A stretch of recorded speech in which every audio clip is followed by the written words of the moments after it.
आप देख रहे हैं वतन समाचार। आज हम बात करेंगे महिला आरक्षण बिल को लेकर के। महिला आरक्षण बिल लोकसभा में गिर गया है।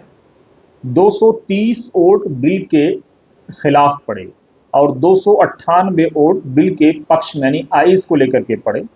और इस तरह से सरकार को उम्मीद थी, सरकार की तरफ से प्रधानमंत्री ने स्वयं ये अपील की थी कि आप अपने अंतर आत्मा की बुनियाद पर वोट करिए। आपके घर में बहन बेटियां हैं, उसको देख करके उनके सम्मान के लिए आप वोट करिए। लेकिन उसके बावजूद बिल पास नहीं हो पाया और ये बिल जो है गिर गया। सरकार की अपनी दलील थी, विपक्ष की तरफ से लगातार ये कहा जा रहा था कि दक्षिण के राज्यों का हनन होगा। विपक्ष का पहला आरोप था। विपक्ष का दूसरा आरोप था कि किसी तरह से ये बिल महिलाओं के हक में नहीं है। विपक्ष ये कह रहा था कि 2023 में जब बिल पास हो चुका है महिला आरक्षण बिल, तो आप उसको लागू क्यों नहीं कर रहे हैं। 543 में आप 179 महिलाओं को आरक्षण देने के लिए तो तैयार नहीं हैं, आप 250 का सपना दिखा रहे हैं। ये विपक्ष का आरोप था। सरकार कह रही थी कि आप इसको होने दीजिए।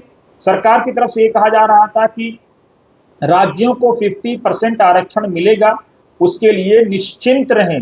लेकिन वेणुगोपाल ने जब डिलिमिटेशन की बात की तो उस पर जो है गृह मंत्री की तरफ से कहा गया कि हम आपके झांसे में आने वाले नहीं हैं। स्पष्ट गृह मंत्री की तरफ से कह दिया गया और इस तरह से जो है बात नहीं बन पाई और ये बिल जो है गिर गया।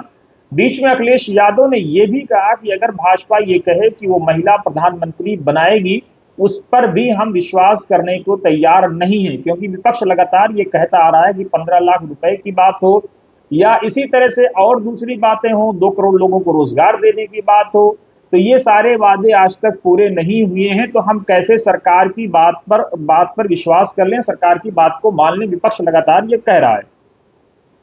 गृह मंत्री कह रहे थे कि आप इसलिए इस बिल का विरोध कर रहे हैं क्योंकि प्रधानमंत्री मोदी लेकर के आ रहे हैं।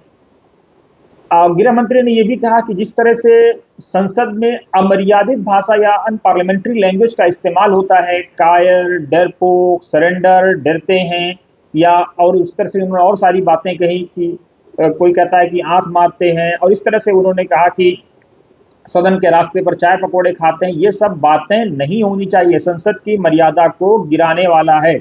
उन्होंने ये भी कहा कि राहुल गांधी को लेकर के कि सदन में बोलने के बारे में उनको सीखना चाहिए। उन्होंने चुटकी लेते हुए कहा गृह मंत्री ने कि वो प्रियंका गांधी से ही सीख लें।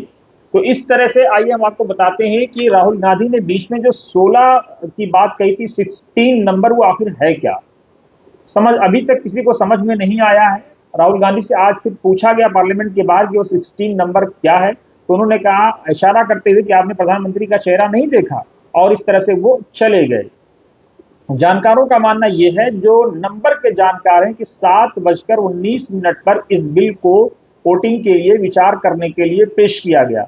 ये समय ही मुनासिब नहीं था, ऐसा नंबर के जानकार बताते हैं।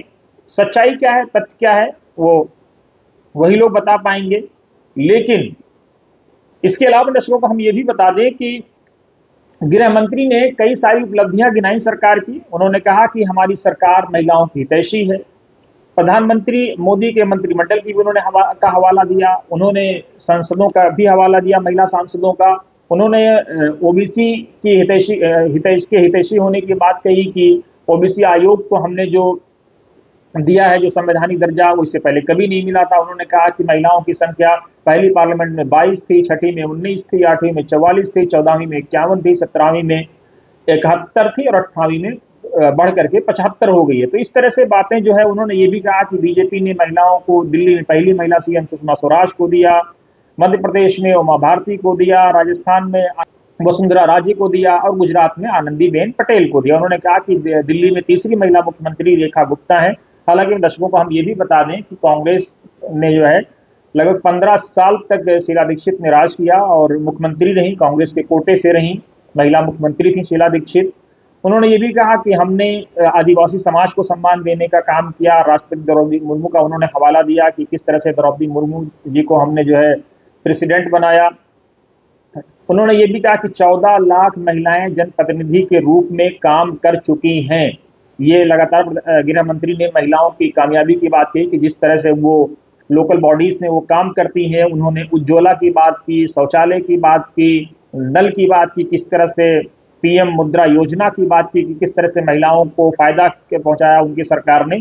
तो उन्होंने अपनी उपलब्धियां गिनाई, लेकिन विपक्ष यही कह रहा था कि आप ईमानदार नहीं हैं, आप लोकतंत्र की हत्या करना चाहते हैं, आप संविधान की हत्या करना चाहते हैं। आप अगर ईमानदार हैं तो 2023 में जो बिल हमने सर्वसम्मति से पास कराया था उसको लेकर के आइए, 179 महिलाओं को आरक्षण दीजिए, 250 का सपना मत दिखाइए।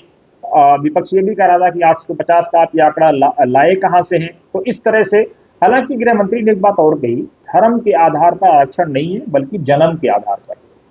उन्होंने ये भी कहा कि आरक्षण प्राप्त नहीं होता है बल्कि आरक्षण मिलता है।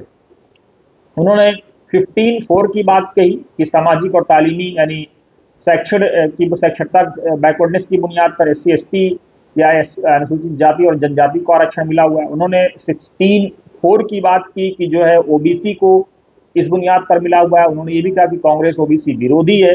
ये भी कहा कि जो है चौधरी चरण सिंह और सीताराम केसरी को कार्यकाल नहीं पूरे करने दिया गया। 1957 का उन्होंने जिक्र किया, काका कालेंकर समिति की रिपोर्ट का उन्होंने हवाला दिया कि उसको ठंडे बस्ते में डाल दिया। 1980 का उन्होंने दिया कि इंदिरा जी आई मंडल को ठंडे बस्ते में डाल दिया। PP सिंह उसको लेकर के आए। 51 से 71 तक उन्होंने कांग्रेस पर आरोप लगाया कि जाति जनगणना का जो कांग्रेस ने विरोध किया, और साथ ही उन्होंने प्रधानमंत्री मोदी की उपलब्धियां गिनाई। लेकिन विपक्ष, और उन्होंने ये भी कहा कि किसी भी सूरत में विपक्ष तब OBC की बात कर रहा है जब उसको यकीन हो गया है कि वो उनके बगैर सत्ता में आने वाला नहीं है। उन्होंने ये भी चुटकी लेते हुए कहा कि बाल सफेद हो जाएंगे लेकिन आप इस तरफ यानी सत्ता पक्ष वाले लाइन में आप नहीं आ पाओगे। उन्होंने अलग अलग तरह की बातें कहीं, अलग अलग तरह के आरोप प्रत्यारोप का दौर सदन में जारी रहा। लेकिन इस बीच अपने दर्शकों को हम ये बता दें कि प्रधानमंत्री तो जो बात कही रहे थे कि अंतरात्मा की बुनियाद पर वोट दीजिए, वो भी नहीं हो पाया। गृह मंत्री ने भी बात कही कि आप वोट दीजिए, आप बिल का साथ दीजिए, वो भी नहीं हो पाया, बिल गिर गया। लेकिन गृह मंत्री ने एक आरक्षण की जो बात कही उस पर हम आपका ध्यान आकर्षित करना चाहते हैं कि आरक्षण का मसला क्या है। उन्होंने कहा कि धर्म के आधार पर आरक्षण नहीं है, यानी साफ किया कि उन्होंने धर्म के आधार पर आपको आरक्षण नहीं मिल सकता है। अगर धर्म के आधार पर आरक्षण चाहते हैं तो आप उसके पात्र नहीं है। आरक्षण जन्म के आधार पर।